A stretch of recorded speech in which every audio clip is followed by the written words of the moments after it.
მე მინდა ამ ვიდეო ლაივით პასუხი გავცე თავდაცვის ყოფილ მინისტრს ქალბატონ თინა ხიდაშელს, სადაც ის ონლაინ გაზეთთან საუბრის დროს აცხადებს, რომ დავით ნემსაძის ბრალდებებს პასუხს არ გასცემს, ვინაიდან მე ვარ ავადმყოფი. ასევე მინდა პასუხი გავცე მის ყოფილ მოადგილეს ქალბატონ ანადოლიძეს, რომელიც დღესდღეობით უკვე ცდილობს პოლიტიკური აქტივობა განახორციელოს. საქმე ეხება 2016 წელს სამხედრო ბაზაზე ჩადენილ ვანდალურ აქტს. ეს არის მცირეწლოვანი ბავშვების წამება, რა დროსაც ყარაულის უფროსმა ნიკოლოზ ქველაძემ შეტყუებით გადაიყვანა საყარაულო შემოღობაზე მცირეწლოვანი ბავშვები, მოატყუარა მათ, რომ ჩასვავდა ტანკებში სათამაშოდ. უპირველეს ყოვლისა ისინი შეურაცხყო, აბანავა ხანძარ საწინააღმდეგო კასრში თავით, ფაქტიურად ახრჩობდა იქ. შემდეგ შეიყვანა გასახდელ ოთახში, სადაც ჯარისკაცები ტანსაცმელს აშრობენ წვიმის დროს და დასვა დენის გამართბობელზე, სადაც დენის ჩამრთველ გამორთველი ეგრეთ წოდებული რუბინიკით ეთამაშებოდა მათ, როგორც უკეთებდა დენის კამის იმიტაციას. გარდა ამისა, შეშის ღუმელიდან გამოიღო ნახშირი და უსვამდა მათ სხეულებზე. ბავშვები ტიროდნენ, იყვნენ აფექტურ მდგომარეობაში. აი ამ ყვირილის ხმაზე საყარაულო შენობაში შევიდა უფროსი ლეიტენანტი ლევან კობაიძე, რომელმაც შეაჩერა მათი წამება, ბავშვების წამება. ლევან კობაიძე იყო ნაციონალური მოძრაობის დროს უდანაშაულოდ დაჭერილი და გასამართლებული გლდანის ციხე, გლანის ჯოჯოხეთ გავლილი ოფიცერი, რომ მან ყველაფერი ამის შესახებ მოახსენა სამხედრო ბაზის მეთაურს ილია ლუტიძეს, რომელმაც არანაირი რეაგირება არ მიიღო აღნიშნული შესახებ. თვითონ საყარაულო მსვლელობის პროცესში ეს ბავშვები მოვიდნენ ჩემთან, განმიცხადეს აღნიშნული დანაშაულის შესახებ, დავინტერესდი, მოვიკვლიე, გამოვკითხე ლევან კობაიძეს ეს ამბები, დამიდასტურა მან ყოველივე, რის შემდეგაც მე მოვთხოვე ლუტიძეს მიემართა სამხედრო პოლიციისთვის. ყოველივე ამის შემდეგ სამხედრო ბაზის მეთაურის შტაბის უფროსისგან, ეს იყო ირაკლი შაიშმელაშვილი, მე მივიღე პირადი სახის მუქარები, რაზეც მე უკვე პირადად განვაცხადე სამხედრო პოლიციაში და გენერალურ ინსპექციაში. გენერალურ ინსპექციას თინა ხიდაშელის დროს ხელმძღვანელობდა 26 მაისის პროკურორი, თინა ხიდაშელის თანაპარტიელი და თანამოაზრე, რომელმაც რა თქმა უნდა მხოლოდ ეს საქმე შემოაბრუნა ჩემს საწინააღმდეგოდ, დაიწყეს ჩემი დევნა, ეს იყო სხვადასხვა ხასიათის, მოითხოვდნენ ჩემგან დუმილს. მე მივმართე პროკურატურას სისხლის სამართლის საქმის აღძრისთვის. დაიწყო სისხლის სამართლის საქმის გამოძიება ქალბატონმა თინა ხიდაშელმა სერგო ძაგნიძის მაშინდელი სამხედრო პოლიციის უფროსის მითითებით აი აღნიშნულ ბავშვებთან მიაგზავნა სამხედრო პოლიციის ჯგუფი, რომელსაც მეთაურობდა ვიცე-პოლკოვნიკი. მათ დააშინეს ბავშვები, აღნიშნული ბულინგის მსხვერპლი ბავშვები, რომ უარ იყოთ ეს განცხადება, რომელიც ჩემს მიერ იყო გაკეთებული. გაიყვანეს ოთახიდან და ტუჩზე თითის მიდებით უთხრეს, რომ მათ ისინი არავის არ ყავდათ ნაწამები. ბოჭკაში გაბანავეს? ისა, ვინმე იყო შენთან მოსული პოლიციიდან? ჯარის პოლიცია ორინკი, ვიცე-პოლკოვნიკი, და კიდე ერთი. აჰა, 4 იყვნენ სულ მოსული, ხო? ასაგებია. ერთი ვიცე-პოლკოვნიკი იყო, ერთი სერჟანტი იყო. რო გითხრეს თუ? როგორ გითხრეს? ბოჭკაზე უთხარი ჩუ. ანუ როგორ იყო ბოჭკაზე რო უთხარი, რომ ისა რა ქვია? აღანავესო ჩუ. როგორ ხელით განიშნეს? რა ჟესტი გააკეთე, შეგიძლია მანა ხო? ასე ჩუ. ეს როცა უთხარი, რომ ბოჭკაზე აღანავეს. მეორე მიტირა? დაჩტირა და გავილი აღაგა. იმას დაჩტირა. ეს გახსოვს იქ რო შემოვიდა საყარაულო შენობაში? მაშინაც ის ბავშვებიც იქ იყვნენ, ხო, სამივე? თავისთავად ამან უყვა რეპრესია, დაგუთხოვეს შეიარაღებული ძალებიდან სხვადასხვა მოტივებით. მაშინ გადაწყვიტა ქალბატონი თინა ხიდაშელის და ანადოლიძის პოლიტიკურმა მმართველობამ, რომ ეს საქმე არ იყო სამართლის საქმე, ვინაიდან ეს იყო მათი პოლიტიკური იმიჯის საქმე და ასე დამალეს ვანდალური დანაშაული, რომელიც თავისი სისასტიკით მხოლოდ ფაშისტურ გერმანიაში მომხდარ საკონცენტრაციო ლაგერის პროცესებს წააგავდა. არათუ ერთ-ერთი ყველაფერი ეს იყო. იძულებული გავხდი, პირადად მომეპოვებია აღნიშნულის დამადასტურებელი დოკუმენტური მასალა. გამოდის, რომ ვიმოქმედე სამხედრო პოლიციაზე და პროკურატურაზე ეფექტურად მოვიძიეს მცირეწლოვანი ბავშვები და ჩავწერე მათთან ინტერვიუ, სადაც სრულად დაადასტურეს ჩემს მიერ მოხსენიებული ფაქტები. და მივიტანე პროკურატურაში. პროკურატურამ ძალიან ზანტად აღძრა საქმე ამის შესახებ, ვინაიდან ქალბატონი ხიდაშელი იყო ყოფილი მინისტრი, რა თქმა უნდა, ის საერთოდ არ დაკითხეს ამ დანაშაულის გამო და დღეს ვიღებთ ესეთ შედეგს, რომ ესეთი კრიმინალის ჩამდენი ადამიანი გამოდის პოლიტიკური ინტერესებით და აკეთებს პოლიტიკურ განცხადებებს და საზოგადოებაში თურმე მას ფასი და წონა უნდა გქონდეს. ახლა მე წარმოგიდგენთ თქვენ ფრანგულ დოკუმენტებს, სადაც ჩემი ჯანმრთელობის შესახებ არის ინფორმაცია, მე ვარ სრულიად ჯანმრთელი, ასე რომ მე მინდა პასუხი გავცე ქალბატონ თინა ხიდაშელს, მე ავანტყოფი არა ვარ, პირიქით ვარ საკმაოდ ადეკვატური ადამიანი. ახალხო დამცველმა ნინო ლომჯარიამ შეიტყო, რომ ეს დანაშაული იყო ჩადენილი მათი თანამოაზრეების თინა ხიდაშელის და ანადოლიძის მიერ, ყოველ შემთხვევაში დაფარული იყო მათ მიერ ეს დანაშაული. არათუ მოიკვლია ეს საქმე, ეს არის სიცრუე, რომ აცხადებენ თითქოს რამე მოიკვლია. მე მისული ფაქტებით სახალხო დამცველის აპარატთან არც კი მიმიღეს სასაუბროთ და საერთოდ უარი განაცხადა ქალბატონმა ლომჯარიამ შემხედრო და ენახა ეს ვანდალური აღიარება აი ამ მცირეწლოვანი ბავშვების და მიეცა შესაბამისი რეაგირება.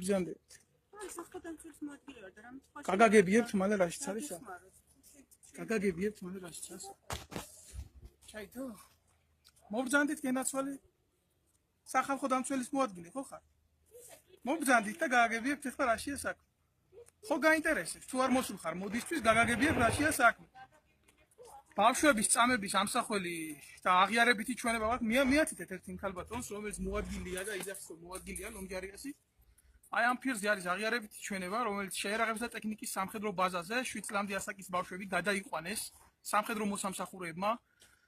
მოატყუეს რომ აცვამდნენ ტანკებში, სინამდვილეში ჩაასვეს ხანძარსაწინააღმდეგო განსამუხ ნიში თავით, შემდეგ შეიყვანეს საყარაულო ოთახში, ჩახადეს შარვლები, დასვეს შეშის ღუმელზე და ეთამაშებოდნენ დენის ამთველ ჩამოთვლით დენის კამის იმიტაციას. ეს ცოდა სამხედრო ომბუდსმენმა თამარ გაბიანმა, რომელმაც არანაირი ღონისძიება არ გაატარა აღნიშნულთან დაკავშირებით, ეს მოხდა ხიდაშელის დროს სამხედრო პოლიციის უფროსმა ბატონმა სერგო ძაგნიძემ პირადად დამალა ეს ფაქტი და აი ამ ვიდეო ფაილში არის საუბარი, მიგზავნეს სამხედრო პოლიციის თანამშრომლები კონკრეტულ ოჯახში, გაიყვანეს ბავშვები გვერდზე და თვითსეთითის მიდებით აიძულეს მათ სიჩუმე, რათა დაემალათ ის წამების ფაქტი, რაც იმ ნაწილში მოხდა. ყველაფერი დაწინაურებულია და დღეს ქალბატონი ლომჯარია აგრძელებს იმ კურსს, სადაც აგრძელებდა ბატონი ნუჩანანუაშვილი. ესაა ტიპიური გარიგება, მაშინ როცა ბუმი დგას ქვეყანაში, რომელიღაცა პედერასტს ფეხზე კოლგოტკა რო გაეხეს, თავზე გადაულიან ყველას რა და სინამდვილეში ამხელა დანაშაულის ჩამდენები, ხო? დღესაც რჩებიან აი სხვადასხვა უწყებებში და არა მარტო რჩებიან, არამედ წინაურდებიან. ვინ შევძელით ამაზე ხმამაღლა საუბარი, ზოგი გაგუშვეს. შეერაღებული ძალებიდან ზოგი დღემდე დისკრიმინირებულია და ვერანაირად ვერ ახორციელებს საკარიერო კიბეზე სვლას, როგორც სამხედრო. ფაქტიურად ეს არის კრიმინალი, ეს არის გლობალური კრიმინალი და ისეთი ადამიანებს, რომლებსაც თავში მოდის ესეთი აზროვნება, ხო, არათუ უნდა რჩებოდეს ამ უწყებაში, საერთოდ უნდა იყოს გაგდებული, მაგრამ აღნიშნული ოფისი, რომელიც წარმოადგენს უცხო ქვეყნის საგარეო დაზვერვის მისიების გატარებას, ხო, არაერთხელ იქნა მოწოდებული მას სხვადასხვა პრესის მეშვეობით, ეს არის გაზეთი ალია, ეს არის ასავალ-დასავალი, სხვადასხვა ტელევიზიებითაც იქნა დაძახებული, მაგრამ თანამშრომლები, რომლებიც აგზიან პრესამსახურში, არათუ ეძებენ ასეთ ფაქტებს, საერთოდ უყურებენ აი ასეთ სიტუაციას. გადაუღეთ ერთი ამ ქალბატონს თუ შეიძლება, კარგად რომ დაინახოთ. სახე გვანდა, მობძანდით, წამოდით, არა მაგრამ განცხადება, ჩვენ გვინდა გიორგი წაქაძე, ისე გავდივართ იმ ლაბირინთს. ჩვენ ისე გავდივართ იმ ლაბირინთს, რომელსაც გავდივართ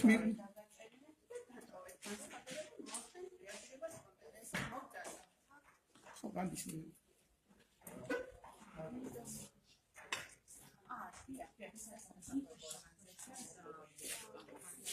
ჩვენ ვცდილობთ რომ არანაირად ამ რისკს არ გადავცემთ არავის, სანამ ქალბატონი ლომჯარია თვითონ არ ჩამოვა აი აქ და თვითონ არ გაინტერესდება აი ამით და ამის ნახვის შემდეგ არ გამოიყენებს სახალხო დამცველის წესრიგს. განცხადება დაწერილია, ჩვენ განცხადება განცხადების ნომერს გიორგი წაკაძე, რომელიც არის თქვენ თანამშრომელი, უნდა ჩამოგზავნეს ახლა და განმარტოს აღნიშნულთან დაკავშირებით. დღეს ჩვენ მოსული ვართ ძალიან ცუდია, აი თქვენ თუ პირველად გესმით ამ პრობლემის შესახებ, ეს არის ძალიან ცუდი.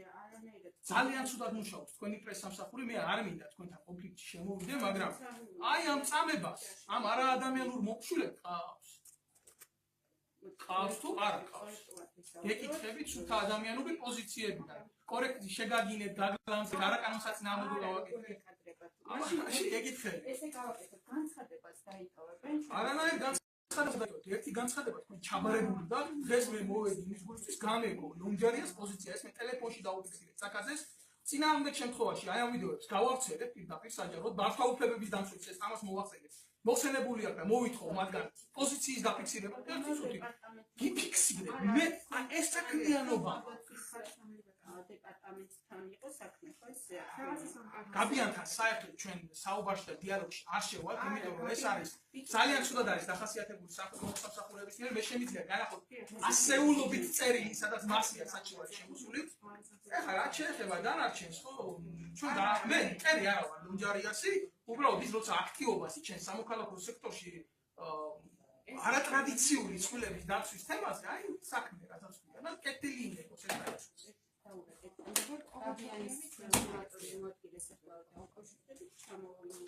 მოგძამდი ძმაო, დაბძამდი თქვენ. ზღოლი ხართ მაინც?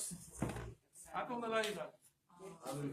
საკითხებზე მუშაობს, მითხარით თემასთან დაკავშირებით. მოუწოდეთ სახელმწიფო უსაფრთხოებას მოხსნას ის თანამშრომელი, რომელიც დასაქმებული ყავდა და მიმაგრებული ყავდა კონკრეტულ ბაზაზე, შეერაღებთა ტექნიკის ბაზაზე, ის ფლობდა აბსოლუტურად სრული ოპერატიულ ინფორმაციას აღნიშნული დანაშაულის შესახებ და არანაირი რეაგირება ამის შესახებ არ მოახდინა და მე მაქვს ინფორმაცია, რომ ის დაწინაურებული. მე მისგან ნეიტრალებასაც მოვითხო, იმიტომ ეს საშიშია საზოგადოებისთვის. პირადად მაინტერესებს ერთი რაღაცა. შეგვხვდება, ახლა რა ხდება, იცით? მე ჩაყენებული მყავს საქმის ხურში ნაშაამი რეჯიმი, გარდა ამისა, სხვა პერსონები სამოქალაქო აქტივისა, დაახლოებით ერთი 5 კაციანი ჯგუფი ვართ პირველ ეტაპზე, რომელიც აი ამ ვიდეოს ნახვას მოითხოვს ლონჯარიასთან ერთად, თითო მასალის და თითო ნაბიჯის გავლას მოითხოვთ. აი ხო ხარ ახლა საქმის ხურში. კი ბატონო, და ვარკო ბატონო, ხომ არ დურნებით თუ არაფერს არ ვიზამ. როგორ უნდა აი ესე, სანამ ეს გაგრძელდება ფაქტიურად ეს წარმოადგენს საკავრო აიღებენ ტყუილა ხელფასებს და მე ამათი ამის თქმის მოტივი მაქვს. აი ესე იყო ნანუაშვილის დროს. ნახოთ ერთი ლონჯარიას დროს რა ხდება. მე მაქვს ოფიციალურად კითხვები გამიჩნდება აი ამ საქმის მერე აი ამ აპარატის მიმართ. იმიტომ რომ არსებობს უსაფრთხოების ალგორითმა ქვეყანაში და არსებობს თანამდებობაზე დასანიშნული პირების ალგორითმული სია, სადაც უბრალოდ არ შეიძლება კომპრომეტ დამოკიდებული საზოგადოების დაწინაურება. ძალიან ხშირად მესმის აი ამ აპარატიდან, რომ ცისფერების უფლებები იყოს დაცული. ვინმე ხომ არ არის აი ამ მიზნით დაკომპრომატებული.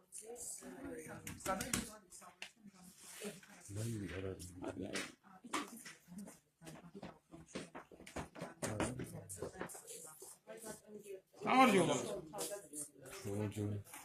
Tamam, შეიძლება დაგილაპარაკო. დავდო ჩემ დავილაპარაკო. ო, ვიდეო კამერა ჩართულია. ბატონო, ვიდეო კამერა უნდა გქონდეს ჩართული. ვიდეო კამერა შეფერა საჭიროა. იმიტომ რომ გამჭირვალეობის წინააღმდეგ ხარ? რომ გამჭირვალეობის ვისაუბრო? თქვენობით ვისაუბრეთ? თქვენობით გამჭირვალეობის წინააღმდეგ ხარ? არა, მაგრამ მაშინ რა ვარ? მაშინ დასამალი არაფერი არ მაქვს, აქვე ვილაპარაკოთ თქვენ კაბინეტში არაფერი არ საკითხა. გელაპარაკებთ არა, აგრესიული არა ვარ, ძალიან ცუდი გამოცდილება გვაქვს ჩვენ. ორგანიზაცია. ნუ ხა თქვენ იქნებით თუ თქვენ საზგლზე სხვა იქნება ათეულობით ადამიანი შეკვდა აქამდე და რეაგირება არ ქონდა და არა მაქვს იმის განცდა რომ თქვენს მიმართაც ნდობა უნდა გქონდეს. ნდობა და განცდა რა გაქვთ, რატომ მოგდეთ? იმიტომ მოვდივარ რომ სახელმწიფოს დაქვემდებარე ინსტიტუციებზე მე გიხდი შემკულს. პირდაპირ გეტყვი, აი რატომ მოვდივარ? თქვენობით გეუბნებით აქ რატომ უნდა მოხვიდეთ და არ უნდა მოხვიდეთ იმაში. იმ მარტივ რაღაცას გეუბნებით, თუ ნდობა გაქვთ და მოგზანდით და რაღაც უნდა გავაკეთოთ. თქვენ არა გაქვთ სურვილი რომ საზოგადოებას მივაწოდოთ პირდაპირ ეთერში საუბარი? ძალიან გამჭირვალეა. მაშინ თუ ხართ გამჭირვალე, ვისაუბროთ ძალიან გამჭირვალედ და არანაირად თქვენ კაბინეტში არაფერი არ მისახმება. აქ არის დისკი, გესასთან დაკავშირებით ხართ. ჩემ მე როცა შემხვედი ხარ? არა, არ შეხვედი. და კი ბატონო, გასაგებია. რა პრობლემა გაქვთ ხა მე რო უნდა ვიცოდე და რა პრობლემა აქვს საზოგადოებას და მე მგონი ჩვენ ვისაუბრეთ, ხო? გიორგი წაკაძე არა ხართ თქვენ? არა, მე გიორგი ბურჯანი. გასაგებია სასიამოვნოა ბატონო გიორგი. არმიის თადარიგის ოფიცერი დავით ნემზაძე ვარ 2008 წლის ომის მონაწილე. ძალიან კარგი. ხო. საქმე ეხება ესეთ რაღაცას. ერთი ძალიან ცუდია, მე დამიკავშირდა გიორგი წახაძე და ამას მე ახლა ვერ უყურებ აქ. სინამდვილეში უნდა ყოფილიყო, იმიტომ ეს ჩემი აკუსტო შეთანხმდა. თქვენ რო იცოდეთ, ამის ინფორმაციის სწავლობ გაწვდით. შემოსულია ჩემი განცხადება, ეს არის ნომერი, აი განცხადების შეგიძლიათ იხილოთ. აღნიშნულთან დაკავშირებით საქმე დაიწყო თამარ გაბიანის დროს, როცა მინისტრი იყო ქალბატონი თინა ხიდაშელი, საქმე ეხებოდა შეერაღებისა და ტექნიკის ბაზაზე პატარა ბავშვების, მცირეწლოვანი ასაკის ბავშვების საყარაულო შემოღობაზე გადმოსმას მოატყუეს ისინი, რომ მათ ტანგებში ჩასვამდნენ ყარაულის უფროსმა ბატონმა ნიკოლოზ გველაძემ. ხანძარსაწინააღმდეგო მილში ეს პატარა ბავშვები ჩააყრდა თავით, შემდეგ გამოიყვანა იქედან, აგინებდა დედა, შეიყვანა საყარაულო ოთახში, ჩახარდა შარვალი და დასვა ღუმელზე, შეშის ღუმელზე, რომელიც არ იყო გაცხელებული. გამოიღო იქედან ნახშირი და უსმევდა ჯერ სახეზე, მერე მუცელზე და ასე შემდეგ. შემდეგ რა ხდება? გაიყვანა, დასვა მერე ატაპლენიაზე და დენის კამის იმიტაციას უკეთებდა. ამას შეესწრო შემთხვევით მეორე ოფიცერი, ლევან კობაიძია ეს ოფიცერი, დღეს არის მოქმედი ოფიცერი. ეს ყველაფერი მითხრა მან მე, როცა ვიყავი ოფიცერი და მსახურობდი აღნიშნულ ბაზაზე, აღნიშნული ბავშვები მოვიდნენ და ყველაფერი მე მომიყვეს დამატებით. მე ამის შესახებ ვისაუბრე ხმამაღლა, მე გამომიშვა შეიარაღებული ძალებიდან. ეს სხვა თემაა განხილვის, მაგრამ რეაგირება ამას არანაირი არ მოყვა. მოყვა ის, რომ აი ბავშვები რასაც ლაპარაკობენ, აი ამ ფაილში სამხედრო პოლიციის წარმომადგენელი მივიდა მათთან სახლში, მაშინ იყო სერგო ძაგნიძე და განუცხადა, რომ თქვენ არავის არ უწყამები ხართ, თქვენ არაფერს არ დაწევთ, თქვენ არაფერი არ ეცით. აღიარება არის აქ. რაც შეეხება დანარჩენს თამარ გაბიანს მე არაერთხელ უთხარი, ქალბატონ თქვენ ხომ არ ახართ მის მაგალითად სამხედრო ომბუდსმენი სახოთ დამცველის მოადგილე. გაბიანი ისე მის თანამდებობაზე რჩება. თამარ გაბიანმა არაერთხელ უპასუხისმგებლოდ არათუ თვითმოკვლევა დაიწყო. თქვენ ხო გქონთ მოკვლევის უფლება სახალხო დამცველის საპარად. მოდიო რა, ერთი განახო ეს ბავშვების დედები რა წერენ. გიმეორებ კიდევ ერთხელ, რომ აღნიშნული ბავშვის დედა აი ამ აქტის განხორციელების შემდეგ მისული იყო სამხედრო ნაწილის ტერიტორიაზე, ყვირილით, წივილით და ის სამხედრო ნაწილის მორიგემ საყარაულო ჟურნალში დააფიქსირა. არც მსვლელობა მე მიეცა ამ საქმეს პროკურატურიდან არაფერი, ეს ბატონი დაწინაურებულია დღეს თანამდებობაზე, ეს დამნაშავეები ისევ რჩებია. მე გამაჩნია ესეთი განცდა, ეს სწორად გამიგეთ რა, მე ძალიან დიდი რეპრესია გავიარე და ეხლა ამის მოყოლით თქვენ თავს არ შეგაცემთ, პირადული აქ არაფერი არ არის. როგორ უნდა აღმოჩნდეს? აი ეს ადამიანები დაუსჯერი და მე ვიცი, ქალბატონი ლომჯარიას განცხადებებს, რომ თითქოს არატრადიციული წყვილები დაჩაგრულები არიან ჩემ ქვეყანაში და არანაირ რეაგირებას არ აკეთებს, მაშინ როცა რელიგიური ბრძოლების შეურაცხყოფა ხდება. სადღაც ქალბატონი როზეკა. არაერთი ვნახე, რომ საკონსტიტუციო დონეზე ითხოვს დაკანონება. არ ითხოვს ნინო ლომჯარია? არა. მანახეთ სადარი ნათქვამი და გავშ. პრესაშია ბატონო. პრესას არასწორი ინფორმაცია თუ აქვს აუცილებლად. მაშინ რატო არ ხმიანება თქვენი პრესამ? შენას ხმიანება თქვენ ხო არ იცით ამის შესახებ ეხლა ამასთან დაკავშირებით. როგორ არის ძალიან კარგად ვარ ინფორმირებული. აი იმ თემაზე ვისაუბრებ რა ეს აღმოსული სისტემა რაც არა, მე მაგ ჩემი პოზიციები სამოქალაქო. კარგი, მაგრამ მე შეხვედრაზე კონკრეტულ თემაზე მესაუბრებ. კონკრეტულ თემაზე გელაპარაკები, მე ამ ვიდეო ფირს არ დაგიტოვებთ თქვენ, სრული ამ სიტყვის მნიშვნელობით. ერთი პატარა მიზეზის გამო გამჭირვალეობის დონე არის თქვენთან ძალიან მინიმალური. განსაიცით თამარ გაბიანს მიეწთა ათეულობით დაღუება. რომ სამხედრო ნაწილის ტერიტორიაზე მისულიყო და მოეკვლია. მან რაღაცები მოიკვლია, რაღაცებს ხელი დააფარა, რაღაცებს მშველობა არ მისცა, საერთოდ არაფერი არ გააკეთა, ჯერ პირდებოდა მის ანგარიში შეყვანა სამოდენი ოფიცერი და შემდეგ ესეც მოიწვა. ანუ პირდაპირ გეტყვით, ჩვენ მაგის ნდობა არ აქვს. ჩვენ შექმნილი გვაქვს სამოქალაქო ჯგუფი კონტროლისა, რომელიც აი ამ ვიდეოს ქალბატონი ლომჯარიას წინ ნახავს, ამას გადაცემს პირდაპირ ეთერში, ასე როგორც ჩვენი საუბარია და თითო დეტალზე გვექნება სამოქალაქო თანხმობა. თუ ჩვენი პოზიციები დაემთხვევა ერთმანეთს და რეალურად თქვენი აპარატი ამას სამოქალაქო დონეზე წამოწევს, მადლობის მეტი საქმელი არაფერი არ მექნება, მაგრამ როგორ უნდა წამოწევთ თუ ვიდეოს არ მაჩვენებთ? არა, ვიდეოს გაჩვენებთ ქალბატონი ლომჯარიასთან ერთად, როცა შევიკრიბებ ჯგუფი თქვენ ამ საწინააღმდეგო გააკეთეთ. არა, მაგრამ შეიძლება ვნახო მანამდე. არ შეიძლება, იმიტომ რომ აი განსხვავების ნომერი. ჩვენი მეთოდიკა გვაქვს თქვენ აპარატთან მუშაობს, იმიტომ რომ ძალიან დიდი გამოჩილება გვაქვს, ძმაო.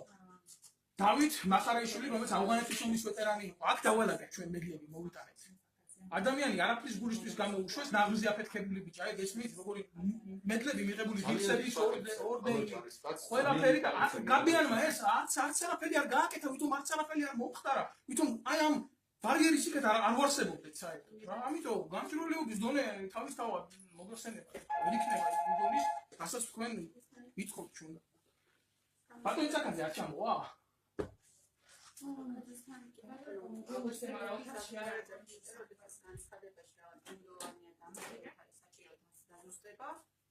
დაგვირეკა და მოვიდეთ. შევძლებთ თქვენთან, ანუ ლონჯარიას ნახვა გვინდა სამოქალაქო ჯგუფს, რომელიც დაკომპლექტებულია საკმაოდ ცნობილი სახელით. მე ხალბატონინოს მოადგილე ამ სფეროზე მუშაობს. შეგიძლიათ იგივე მითხრათ მე, რასაც ეთქვით ხალბატონინოს, ჩათვალოთ ხალბატონინოს. ხალბატონ, თქვენ ჩემთვის არ ახართ ის პერსონა, რომელსაც მე სამოქალაქო სექტორში პასუხს მოთხოვ. ერთი მაშინ როგორც გირჩევნით ხალბატონინოს დაელოდა. სასიამოვნოა თქვენთან ურთიერთობა. ხო, მე ცოტა სხვა პოზიცია მივიღე ახლა. კარგია, რომ ესე შეშფოთით, სწორად შეშფოთით. კარგია, რომ ესეთ რაღაცებზე იმპულსაციას აკეთებ, მაგრამ როგორი იქნება შედეგი, აი ამას ნახავთ.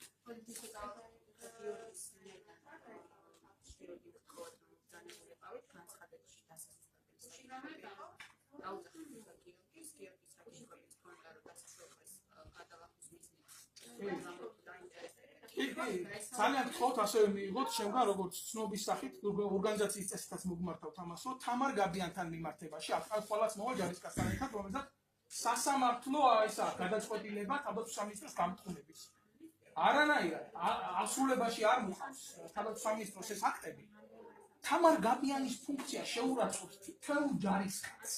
თუ რომელ პრეტენზია გაქვთ? პრეტენზიები მომართეთ მე, დაწერეთ განცხადებაში და უშუალოდ შევხვდები მე და თქვენ გავილაპარაკებთ, გავლით ყველა საკითხს. კი ბატონო, ალბათ ჩვენ არ დაგიმალავთ ფოტონ გიოგი, ხო, ჩვენ ვაპირებთ ძალიან დიდი აქციის მოწყობას აქვს სამხედროები, მარტო სამხედროები და იმ შემთხვევაში აი პირდაპირ გეუბნები თქვენ აპარატთან ვაპირებთ საბრძოლო მედლების ჩაბარებას. ერთხელ დემონსტრირებული იყო ეს მედლები და შემდეგ თამარ გაბიანი იქნება ამის მოტივი, რომ საბოლოოდ ჩაბარდება ესენი თქვენ და მე ვიშერებ ამ მედლებს.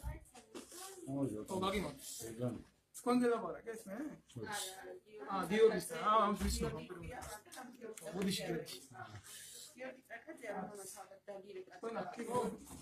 გიორგი დავთი გიორგი ჩემ პოზიცია ესეთია განცხადება თქვენ გააქვთ თქვენ შემთხვევაობასაც გავაცანი ჩემი სიტყვიერი პოზიცია თუ ეს საკმარისი არ არის შეგიძლიათ დაკო შეადგინოთ აქტი თქვენ გააქვთ ამის უფლება სრული უფლება ჩვენ ვართ სამოქალაქო ჯგუფი ჩვენ გვინდა ამ ვიდეოს ლუსტრირება თითო სიტყვის და თითო დარგვევის შესახებ რეაგირების მოხდენა ასევე დაკონტროლება იმ ორგანოებისა, რომელიც ძიძიებდა ამ საკითხს და იმ პერსონებზე გამოძიების დადგენა, ვინც მოახდინა ასეთი საშინელი ფაქტის სახალისება. ხალბატონ ლონჯარიას ამს ვახსოვდებით და ჩვენ რეაგირებას მოახდენთ ადეკვატურად. კარგად ზამთრობთ. როგორ არის საჭირო უბრალოდ აუარი განაცხადა? არა, აქ სახით შეგიძლიათ შეადგინოთ და თუ ახლა თერმა საქართველოს ნახა ეს და ამაზე ახლა პრესასთან საგემექარო მე როცა გაგირეკეთ, გთხოვეთ რომ ამ ინფორმაციაზე გაგვაქვს ყოფილი ინფორმაცია განცხადება, სულ ყოფილია ეს განცხადება, სულიად სულ ყოფილია. ჩვენ აქტი ჩემოვა, საერთო ხელმოწერი ჩემოვა. განაკი რამეს კი არ უმალავა, გერა მაკუტანი ყველაფერი. უარი განაცხადია და სამხედრო პოლიციის თანამშრომლობა დაიყვანეს ესე და უთხრეს რომ შენ არავის არ ჩაუდიხარ ჭაში და ეგ ყველაფერი არ მოხდარა და შავი თეთრი არ არის და თეთრი შავი არ არის. მოგესალმებით, მე წარმოვადგენ შეერაღებული ძალების სამოქალაქო კონტროლის ჯგუფს, არასამთავრობო ორგანიზაციას, ვარ არაღიარებული ვეტერანი, როგორც ბევრი უამრავი, ზოგი აღიარებულიზის ჩვენ შორის და უსმენ ქალბატონს, რომელიც სახალხო დამცველის წარმომადგენელია. მე მიკვირს, რა სიტყვით, თქვენ როცა თქვენს აპარატს აქ საიდუმლო დაშვება. ეს თავისთავად ინფორმაციის დავასრულებ თუ შეიძლება. ინფორმაციის ისეთ ხარისხულ წვდომაზე განაპირობებს, რომელიც პერსონალურ ინფორმაციაზე მეტია. კონკრეტულად სამხედრო ომბუდსმენს, რომელიც შედის თქვენი აპარატის დაქვემდებარებაში და აღნიშნო მინდა რომ სრული უმაქნისია, როგორც თქვენი აპარატი და არის პოლიტიკური ელემენტი, ბერკეტი და მეტი არაფერი. ასე რომ ჩემთვის ცოტა უცნობია რა პერსონალური ინფორმაციას ითხოვთ, როცა არა მარტო ამ დროს ხდებოდა წამება, არამედ შეიარაღებისა და ტექნიკის ბაზაზე პატარა მცირეწლოვანი ბავშვები გადაიყვანეს საყარაულო შენობაზე და განსამუხთ მილში ჩატენეს დავით. უამრავი შემიძლია ესეთი გელაპარაკოთ, უამრავი ჯარისკაცის უკაცრავად დავასრულებ თუ შეიძლება. კარგად იცის თქვენ აპარატში ეს ხელმძღვანელმა პირებმა. უამრავი ჯარისკაცის წერილი შემიძლია წარმოგიდგინოთ, სადაც უდიერ მოპყრობაზე და თვითმკვლელობამდე მიყვანაზეა საუბარი, მე ჰაერზე არაფერს არ ვლაპარაკობ და ყველაფერზე თქვენ გქონდათ პერსონალურ ინფორმაციაზე მეტი.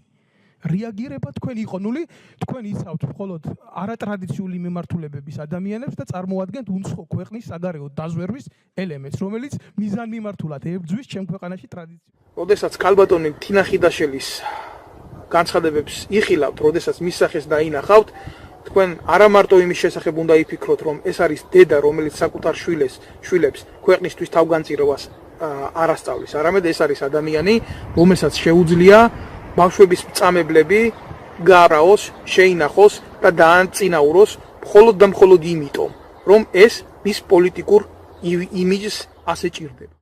მოგახსენებთ მე გახლავართ საქართველოს თავდაცვის ძალების ოფიცერი და 2008 წლის აგვისტოს მოვლენების მონაწილე კაპიტანი ლევან კობაიძე, რომელმაც იძულებით დაავტოვე თავდაცვის ძალები და ქვეყანა. ახლა მე მინდა გესაუბროთ ბავშვების წამებასთან დაკავშირებით, რადგან ერთხელ და სამუდამოდ დასრულდეს ამ თემის სპეკულაცია. და მინდა გითხრათ მოკლედ თუ რა მოხდა მაშინ. 2016 წლის გაზაფხულზე შეიარაღებისა და ტექნიკის სარემონტო ბაზაზე მინდოდა მესარგებლა საყარაულოს საპირფარეშოთი. როდესაც მივედი საყარაულოს შემოღობასთან, შორიდანვე შევნიშნე ორი მცირეწლოვანი ბავშვი, ეზოში. რომ მივედი, მკითხე რიგითებს, თუ რატო იყვნენ ეს ბავშვები სველები, ტანსაცმელი და მთლიანად სველები რო იყვნენ და რა უნდათ საერთოდ, რიგითებმა მიპასუხეს, რომ ყარაულის ქურსმა კაპიტანმა ნიკოლოზ ქველაძემ ეს ბავშვები გადმოასმენა ღობეზე და თავად წყლით სავსე კასრში აყურყუმელავა ეს ბავშვები.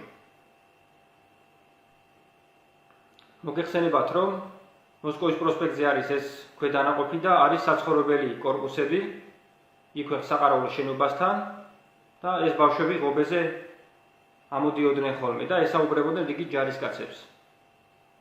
შემდეგ რომ გავაგრძელე გზა საყარაულოს შენობისკენ, რომ შევედი საყარაულოს შენობაში, ფხიზელიცვლის ოთახში, დამხვდა ესეთი სიტუაცია. ორი რიგით ჯარისკაცს, რიგით კასუმოვს და რიგით გიგლენიანს, ეს მცირეწლოვანი ბავშვი ასე 7-8 წლის, ბიჭი, გვარად არაქელიანი, კლავებში ეკავათ, ხოლო ყარაულის უფროსი ნიკოლოზ ქველაძე ერთ ხელში შეშის ღუმელიდან გამოღებული ნაცარი ჰქონდა და ამ ბავშვს სახეზე უსმევდა და მკერდზე, ხოლო მეორე ხელით ყურებს უწრეხავდა. ეს ბავშვი მთლიანად თავის ტანსაცმლიანად სველი იყო და განწირული ხმით ყვიროდა და შველას ითხოვდა, ტიროდა. აღნიშნული ფაქტი მომენტალურად განვტვირთე და გავაშვებინე ხელი. და ვუთხარი ეს ბავშვი სასწრაფოდ უნდა გაიყვანა საყარაულოს შენობიდან და შეიძლებოდა როგორც ამ ბავშვს ექცეოდნენ. ხოლო ნიკოლოზ ქველაძე მიპასუხა, რომ ეს მისი საქმე იყო და ეს წინა დღეებში ეს ბავშვი აბრაზებდა და ასე უხდიდა სამაგიეროს. მე ვუთხარი, რომ სასწრაფოდ უნდა გაეშვათ ეს ბავშვი, კიდევ გავუმეორე და ვუთხარი, რომ საპირფარეში და როგორც გამოვიდოდი ეს ბავშვი აღარ დამხედროდა ამ შენობაში. საპირფარეში და რომ გამოვდიოდი, ამ ბავშვის განწირული ხმა მესმოდა. იქვე გვერდზე იყო საშრობი ოთახი, სადაც ეს ბავშვი შეუყვანიათ და გამათბობელი არის დენის ბეჭებით იყო ეს ბავშვი დაწვენილი, რიგი ჯარისკაცებს ეკავათ, ხოლო ნიკოლოზ ქველაძე ერთი ხელით ჩამთველი გამომხდველთან, ხოლო მეორე ხელით კი ამ ბავშვს შორტს აზრობდა და ჩამთველი გამომხდველზე იმიტაციას აკეთებდა, ვითომ დენი შედიოდა ამ გამათბობელში და აშინებდა ამ ბავშვს, რომ დენი დაარტყავდა. ეს ბავშვი შიშისაგან განწირული ხმით ყიოდა და ტიროდა და შველას ითხოვდა. ეს ბავშვი მაშინვე გავაშვებინე და ჩემთან ერთად საყარაულოს შენობა დატოვა ამ ბავშვმა. ამ ფაქტის შესახებ გაიგო მშობელმა დედამ, რომელიც იმ დღისითვე მოვიდა ქვედანაყოფის გამშვებ პუნქტთან და ითხოვდა მეთაურთან შეხვედრას. ასევე ეს ფაქტი დააფიქსირა მაშინდელმა ბაზის მორიგემ ჟურნალში. ჩემგან გაიგო ბაზის მეთაურმა პოლკოვნიკმა ილია ლუტიძემ და ასე მითხრა, არა უშავს, მე რა მოხდაო. ნუღარ გააზვიადებთ ამ ფაქტსო და ნუ გაიტყვით სამხედრო პოლიციასთან და მაგით დამთავრდებაო, არაუშავსო. ასეთი პასუხი გამცა. მეორე დღისით დავით ნემსაძემ საც გაეგო ეს ფაქტი რიგითი ჯარისკაცებისგან და ჩემთან გადაამოწმა ეს ფაქტი, რომელიც მე დაუდასტურე, რადგან პირადად ვიყავი ამ ფაქტის მხილველი და მოწმე. შემდეგ მე და დავით ნემსაძემ ეს ფაქტი გავახმაურეთ სამხედრო პოლიციასთან, ბაზის სამხედრო პოლიციამ გაიგო, მაგრამ უშედეგოდ. დავით ნემსაძემ შემდეგ გენინსპექციაში წაიღო ეს საქმე, დაგვიბარეს, დაგვიკითხეს ამ თემის ირგვლივ. მუქარები დაგვიწყეს გენინსპექციაში, იქ შემოვიდა ედუარდ დემეტრაშვილი, ილია სუხიაშვილი და დაგვიწყეს მუქარები, რომ თუ რატომ მივიტანეთ ეს ფაქტი მათთან, ეს ბავშვების წამების ფაქტი, შეიძლებოდა არ გაგვეხმაურებინა, რომ ამის შემდეგ ჩვენ ქვედანაყოფში ვეღარ ვიქნებოდით კარგად და იმუქრებოდნენ. შემდეგ ამ ფაქტის შესახებ თავდაცვის სამინისტროში პატაკით მიმართა დავით ნემსაძემ, მივედით ერთად, ფარით დარეკა დავით ნემსაძემ, მაშინდელი მინისტრის თინა ხიდაშელის მოადგილესთან, ანა დოლიძესთან. ანა დოლიძეს წარმომადგენელი ესაუბრა ტელეფონზე, რომელმაც გაიგო რა თემის ირგვლივაც ვიყავით მისულები ამ ბავშვის წამებასთან დაკავშირებით და გითხრა, რომ ვერ მიგვიღებდა ანა დოლიძე, როგორც გაიგო ეს ამ ფაქტთან დაკავშირებით, რომ ვიყავით მისულები. წამოვედით იქიდანაც უშედეგოდ. შემდეგ ეს ფაქტი დავით ნემსაძემ და მე მივიტანეთ სახალხო დამცველთან, მაშინ იყო უჩან ანუაშვილი, მაგრამ არც კი მოგვისმინა საერთოდ და არანაირი შედეგი არ დადგა მათი მხრიდან. შემდეგ რამოდენიმე წლის მერე ამ ფაქტის შესახებ დავით ნემსაძემ და მე ამ ბავშვიდან მოვიძიეთ ინტერვიუ პირადად ამ ბავშვისგან და არსებობდა ვიდეო მასალა, რომ ეს ბავშვი იძახის თუ როგორ აწამეს და როგორ მოექცნენ ამ ბავშვს და შემდეგ სამხედრო პოლიციელი წარმომადგენელი როგორ მივიდა მის სახლში და თითით ტუჩთან მიტანით როგორ გაართחיლა, რომ ჩუ, რომ არ ესაუბრა ამ თემაზე ამ ბავშვს და ასეთი მუქარებით სამხედრო პოლიციამ დატოვა ამ ბავშვის სახლი. ეს ყველაფერი მასალა ქონდა დისკზე მიტანილი ნინო ლომჯარიასთან, რომ გაიგო, რაზეც ვიყავით მისულები, არ მიგვიღო და უკან გამოგვაბრუნა. შემდეგ ამ თემით ასევე თავდაცვის სამინისტროდან გიორგი მოლოდინი იყო დაინტერესებული და იმუქრებოდა და მეთაურთან არაერთხელ დარეკა ლუტიძესთან და ლუტიძემ გითხრა, რომ ჩვენ ამ თემით გავირთულეთ საქმე და ურეკავდა მას გიორგი მოლოდინი თინა ხიდაშელის დავალებით, რომ ამ ფაქტზე ჩვენ გავჩერებული ვიყავით და აღარ გაგვეგრძელებინა ბავშვების წამების ირგვლივ საუბარი საერთოდ და შემდეგ მოხდა ისე, რომ ამ თემის ირგვლივ ამ თემას შეეწირა დავით ნემსაძე, ერთ თვეში მიზანმიმართულად გამოუცხადეს 3 საყვედური და დაითხოვეს შეიარაღებული ძალებიდან და დევნიდნენ მიზანმიმართულად. მინდა გითხრათ, მე შემდეგ გიორგი მოლოდინმა დავით ნემსაძეს პირადი საქმე გაასაჯაროვა, რაც არის სისხლის სამართლის დანაშაული. ასე მოხდა ეს ყველაფერი. ერთხელ და სამუდამოდ რო გაეცეს ამ შეკითხვებს პასუხი, ახლა კი კარგად ბრძანდებოდეთ. ევროპაში არ დარჩება არც ერთი ტრიბუნა, სადაც ეს საკითხი არ იქნება დაყენებული და სადაც მისი პერსონა, როგორც დანაშაულებრივი ფაქტურა არ იქნება ხილებული, როგორც კრიმინალი. მოგიწოდებთ აბსოლუტურად ყველას გავრცელოთ ეს დოკუმენტალური ვიდეო, რომელიც ფაქტობრივი მტკიცებულებით არის გამყარებული და ანახოთ მთელ საქართველოს თუ რა კატეგორიას აქვს დღეს პრეტენზიები მართოს სახელმწიფო და ხელში ეკავოს ძალაუფლება და ილაპარაკოს კანონისა და მართლმსაჯულების სახელით.